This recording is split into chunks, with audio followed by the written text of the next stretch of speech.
Dalam sebuah perang, ketika tembok kota runtuh, itu berarti kematian. Itu saja. Batu giok bisa hancur, tapi Anda tidak bisa mengubah warnanya. Bambu dapat hangus, tapi sambungannya tidak bisa dihancurkan. Tubuh mungkin binasa, tapi namanya akan tetap dikenang oleh anak cucu. Pada suatu hari, 3 rakyat jelata tanpa sengaja bertemu di sebuah kedai arak. Mereka lalu berbincang satu sama lain. Dalam pembicaraan, mereka terlihat cocok dan sehati, memiliki hasrat yang sama untuk berjuang membela negara dan mengembalikan ketentraman bangsa Tiongkok yang sedang bergejolak. Kala itu sedang terjadi pemberontakan Sorban Kuning. Tepatnya pada tahun 188, ketiga orang yang bertemu, Liu Bei, Guan Yu, dan Zhang Fei, kemudian sepakat untuk bersatu. Tak lama setelah itu, mereka bertiga bersumpah sehidup semati untuk menjadi saudara di sebuah kebun persik yang terletak di halaman belakang rumah Zhang Fei. Liu Bei sebagai kakak tertua diikuti Guan Yu, lalu Zhang Fei. Kami tidak minta dilahirkan pada hari yang sama, tapi kami meminta pada tahun yang sama, bulan yang sama, dan hari yang sama. Kami akan mati bersama. Peristiwa ini kemudian dikenal dengan sebutan Taoyuan Ji. Sumpah kebun persik yang mengikat ketiga bersaudara itu menjadi kekuatan tema yang melatar belakangi seluruh kisah 3 negara. Guan Yu yang bernama lengkap Guan Yun Chang atau Guan Yin Tiang, juga dikenal sebagai Guan Gong atau Guan Gong, lahir pada tahun 160 Masehi di Kabupaten Jie, wilayah Hedong. Ia adalah seorang jenderal terkenal dari zaman 3 negara. Bentuk tubuhnya tinggi besar, berjenggot panjang, dan berwajah merah kehitaman. Ada sebuah legenda tentang asal mula wajah merah Guan Yu yang tidak terdapat dalam kisah 3 negara. Suatu hari dalam pengembaraannya, Guan Yu berjumpa dengan seorang tua yang sedang menangis sedih. Ternyata anak perempuan satu-satunya dirampas oleh penguasa setempat untuk dijadikan gundik. Guan Yu yang berwatak budiman dan tidak suka dengan kesewenang-wenangan semacam itu, kemudian naik darah. Ia lalu membunuh pejabat penguasa yang jahat itu dan mengembalikan sang gadis pada orang tuanya. Atas perbuatannya itu, Guan Yu menjadi buronan. Dalam pelariannya, ia sampai di Dongguan. Guan Yu lalu membasuh mukanya di sebuah sungai kecil yang terdapat di pegunungan itu. Seketika wajahnya berubah menjadi merah hingga tidak dapat dikenali lagi. Lalu dengan mudah, ia menyelinap di antara para petugas yang diperintahkan untuk menangkapnya tanpa diketahui. Dan akhirnya Guan Yu berhasil lolos. Guan Yu juga ikut bertempur bersama kedua saudara angkatnya melawan pemberontakan Sorban Kuning. Tak lama semenjak negeri Tiongkok dikuasai oleh Dongzhuo, Guan Yu diajak Liu Bei bergabung dalam angkatan perang Gongsun Zan. Mereka tergabung dalam koalisi penguasa daerah yang menentang Dongzhuo. Dongzhuo kala itu menempatkan Hua Xiong untuk menjaga Jala Sisui. Hua Xiong seakan tidak terkalahkan setelah membunuh 4 perwira pasukan koalisi yang diutus ke sana. Dan pada saat itulah Guan Yu maju untuk menunjukkan kehebatannya. Guan Yu yang hanya seorang pasukan berkuda menawarkan diri untuk mengalahkan Hua Xiong.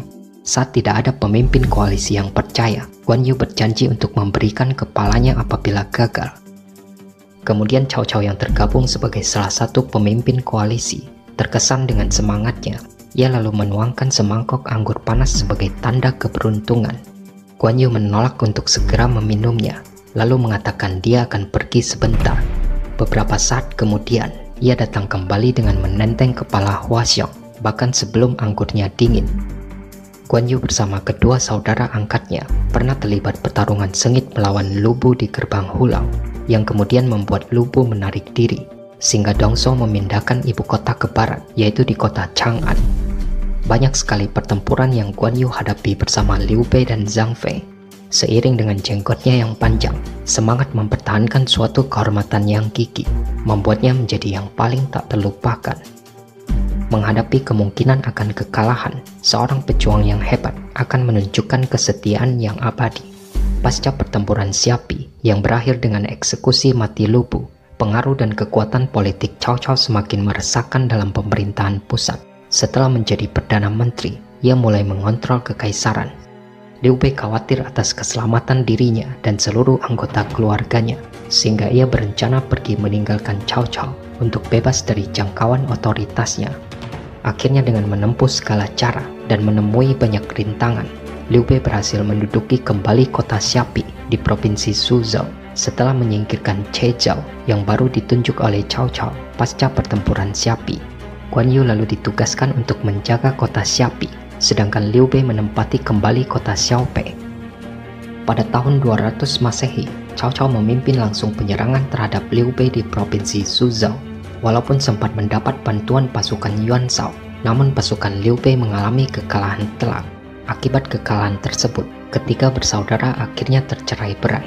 Liu Bei terpaksa menyingkir ke wilayah kekuasaan Yuan Shao untuk mencari pelindungan di sana, dan Zhang Fei tetap melindungi Liu Bei sehingga ia menjadi yang terakhir melarikan diri. Sedangkan Guan Yu, demi melindungi keluarga Liu Bei, terpaksa harus menyerahkan diri dan ditangkap oleh pasukan Cao Cao.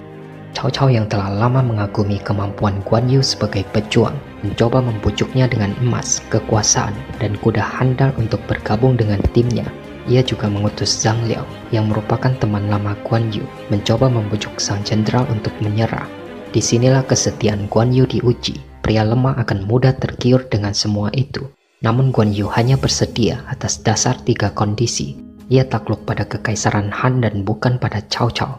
Kedua istri Liu Bei harus dilindungi dan diberi penghidupan yang layak. Dan Guan Yu akan segera meninggalkan Cao Cao setelah tahu keberadaan Liu Bei.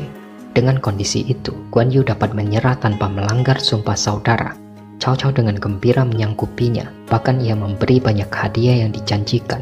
Namun semuanya dikembalikan oleh Guan Yu, kecuali kuda merah, kuda andalan yang sebelumnya dimiliki oleh Lu Bu.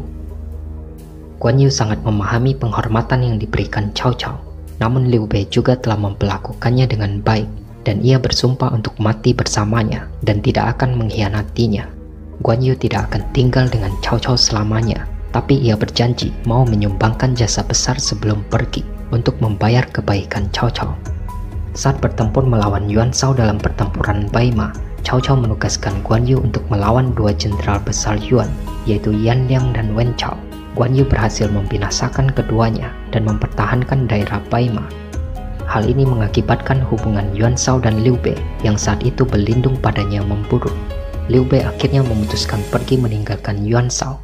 Pada saat yang bersamaan, Guan Yu yang mengetahui di mana Liu Bei memutuskan meninggalkan Cao Cao dan melakukan perjalanan untuk bertemu saudaranya. Dalam perjalanan tersebut, Guan Yu semakin terkenal karena ia berhasil melewati 5 kota Cao Cao dan membunuh 6 perwira yang menghalanginya. Diawali dengan mengawal kereta yang membawa kedua istri Liu Bei melewati celah Dongling. Guan Yu dicegat Kong Xiu yang menolak memberi izin tanpa surat resmi dari Cao Cao. Guan Yu tidak memiliki pilihan lain selain membunuhnya. Selanjutnya, saat tiba di luar kota Luoyang, Gubernur Han Fu membawa 1000 prajurit untuk menghalanginya. Guan Yu juga ditantang duel oleh asisten Han Fu bernama Meng Tan. Ia mencoba menjebak Guan Yu, tapi kuda merah lebih cepat dan Meng Tan tewas terbelah golok Guan Yu. Saat itu Han Fu berhasil memanah lengan Guan Yu, namun tanpa takut dan dalam keadaan terluka. Guan Yu mengejar Han Fu lalu menebasnya. Saat melewati celah Sisui, penjaga bernama Bianxi memimpin 200 anak buahnya untuk menjebak Guan Yu di sebuah kuil. Seorang pendeta kemudian memperingatkan Guan Yu sehingga ia berhasil mengatasi jebakan itu dan membunuh Bianxi. Kemudian Gubernur Wangzi di Xingyang mencoba jebakan yang sama. Ia berpura-pura baik kepada Guan Yu dan menempatkannya di sebuah tempat peristirahatan. Malamnya ia menyuruh anak buahnya Huban untuk membakar tempat tersebut. Ternyata Huban pernah dibantu oleh Guan Yu beberapa saat yang lalu, sehingga ia membocorkan rencana Gubernur Wangzi dan membantu Guan Yu melarikan diri. Saat dikejar, Guan Yu berhasil membunuh Wangzi. Ketika rombongan Guan Yu tiba di tepi selatan Sungai Kuning, mereka dihalangi oleh Qin Ki yang akhirnya menemui ajal di ujung golok Guan Yu. Selama perjalanan tersebut, Guan Yu juga berhadapan dengan Xia Haodun yang bersikeras tidak memberi jalan pada Guan Yu, sampai Zhang Liao menyampaikan pesan dari Cao Cao padanya untuk membiarkan Guan Yu pergi. Di akhir perjalanan, Guan Yu bertemu Zhang Fei yang murka padanya karena menduga ia telah berkhianat. Guan Yu akhirnya bisa membuktikan dengan mengalahkan Caiyang yang mengejarnya demi membalaskan dendam atas terbunuhnya Qin Ki, keponakannya. Akhirnya Guan Yu berhasil menemui Liu Bei di kota Runan. Dia telah menerjang bahaya besar dan menahan cedera untuk membawa kembali keluarga saudara angkatnya. Pada tahun 207, Liu Bei berhasil mengajak Zhuge Liang untuk bergabung. Semenjak itu, kekuatan dan pengaruh Liu Bei meningkat drastis. Cao Cao yang berhasil mengalahkan Yuan Shao dan menguasai Cina Utara, lalu mengejar pasukan Liu Bei di Changban. Tapi karena strategi Zhuge Liang dan aksi heroik Zhang Fei di jembatan Changban, maka Liu Bei dapat lolos dari Cao Cao dan bertemu Sun Quan di Jiangling. Pada peristiwa itu, perwira yang paling menonjol adalah Zhao Yun, yang seorang diri mampu menerobos pasukan Cao Cao untuk menyelamatkan putra Liu Bei yang masih bayi bernama Liu Zhan. Kemudian Liu Bei bersekutu dengan Sun Quan untuk melakukan perlawanan terhadap Cao Cao, yang kemudian dikenal dengan pertempuran tebing merah atau pertempuran Chibi. Sekutu Liu Bei dan Sun Quan berhasil mengalahkan Cao Cao dan memaksanya mundur dengan pasukan yang hanya tersisa sedikit. Guan Yu diutus untuk menghabisinya dan mencegat Cao Cao melewati gunung yang sempit. Meskipun Cao Cao adalah musuh yang berbahaya, namun Guan Yu tidak pernah melupakan kebaikan dan kemurahan hati Cao Cao padanya. Saat itu Cao Cao yang acak-acakan dan nampak kelelahan harus menghadapi Guan Yu yang perkasa, dan itu berarti tidak ada harapan.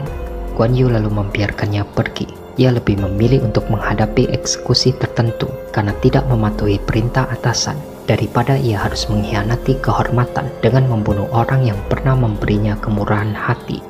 Tapi Guan Yu tidak dihukum, karena ternyata itu merupakan strategi dari Zhuge Liang yang secara khusus mengirim Guan Yu untuk membunuh Cao Cao, justru karena ia tahu betul jika Guan Yu tidak akan melakukannya.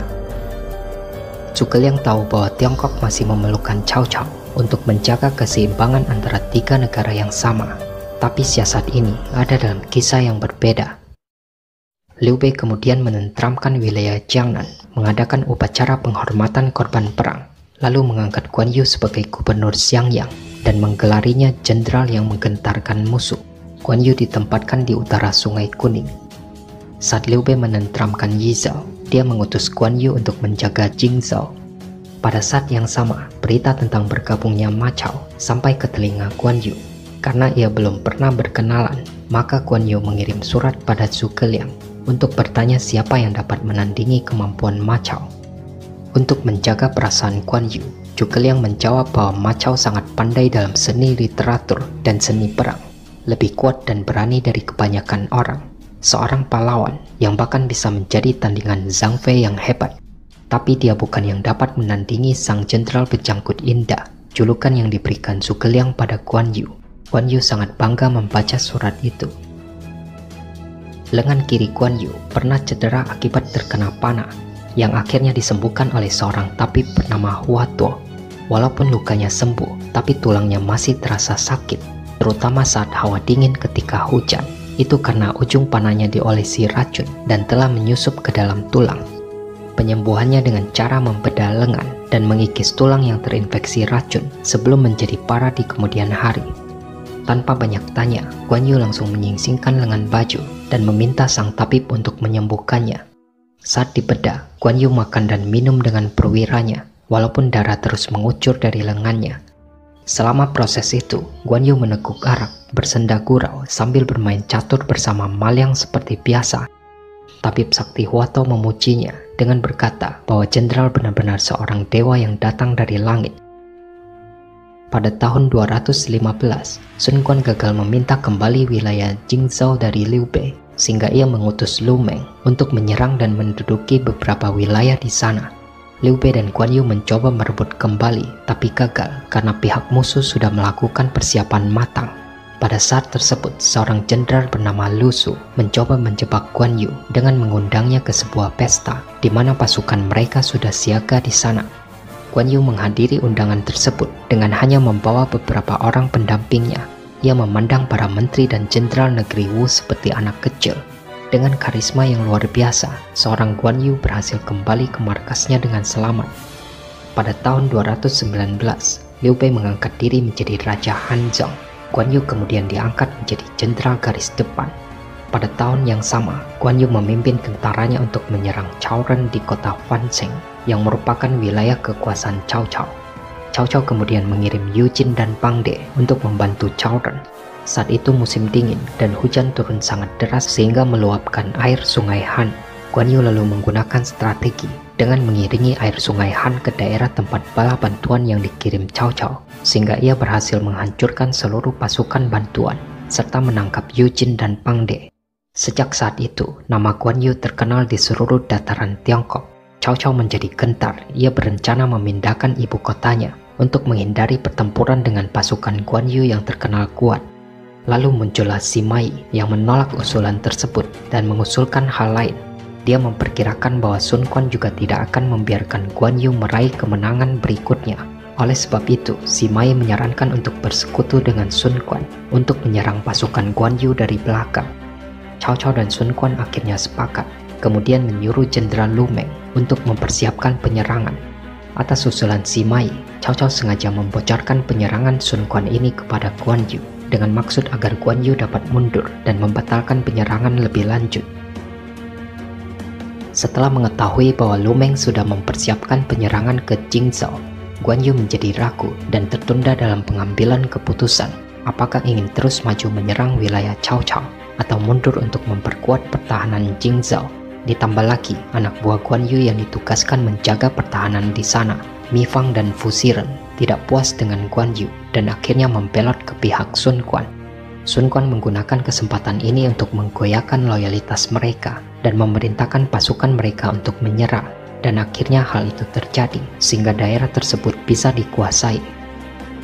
Ia juga menyandera istri-istri dan anak-anak dari para pasukan Guan Yu, sehingga mengakibatkan perpecahan di antara mereka. Semangat perjuangan mereka menjadi sangat rendah. Gabungan pasukan Sun Quan dan Cao Cao yang telah bekerja sama kemudian melakukan pengepungan terhadap pasukan yang dipimpin Guan Yu dan akhirnya berhasil mengalahkannya. Guan Yu bersama anak angkatnya Guan Ping dan beberapa prajurit yang tersisa mundur dan menuju ke wilayah kekuasaan mereka sendiri. Tapi sebelum tiba di perbatasan wilayah tersebut, Guan Yu berhasil disergap oleh pasukan di bawah pimpinan Ma Zong dan Pan Zhang dengan menggunakan jebakan tali dan jaring. Saat itu Guan Yu mencoba sekuat tenaga, tapi tiba-tiba kudanya terjatuh dan melemparkannya. Pada saat yang sama, Ma Zong segera menahan kuda Guan Yu dan menariknya. Guan Ping yang berusaha membantu ayahnya keburu dijatuhkan oleh musuh dan diikat. Guan Yu yang terjatuh juga langsung diikat dengan tali dan dibungkus dengan jaring. Akhirnya kedua ayah dan anak itu tertangkap. Selama proses itu, lebih dari 500 prajurit musuh tewas dan 2.000 lainnya terluka. Mereka lalu dibawa ke hadapan Sun Quan. Guan Yu ditawari kebebasan jika ingin bergabung, tapi ia menolak dengan kasar. Guan Yu lebih memilih dihukum mati daripada harus mengkhianati persaudaraannya. Menghadapi kemungkinan akan kekalahan, seorang pejuang hebat akan menunjukkan kesetiaan yang abadi. Guan Yu hanya tertawa ketika dibawa untuk dihukum mati. Algojo yang akan memenggalnya menjadi ketakutan ketika menatap Guan Yu, dan dia tidak berani untuk melaksanakan eksekusi itu. Bahkan tidak ada prajurit biasa yang berani. Kemudian Jenderal Pan Zhang menggunakan golok naga milik Guan Yu untuk mengeksekusinya. Akhirnya tembok kota runtuh, dan itu berarti kematian. Manusia memiliki kemampuan yang sangat terbatas dalam mempengaruhi alur sejarah. Namun jika seseorang itu lurus dan berbudi luhur, dia akan cenderung mencapai hal-hal yang luar biasa, membawa kemuliaan baginya dan keluarganya, meninggalkan warisan yang bersinar hingga berabad-abad. Guan Yu atau Guan Gong, sang jenderal berjanggut indah yang selalu mempertahankan kehormatan dan kesetiaannya bahkan sampai mati.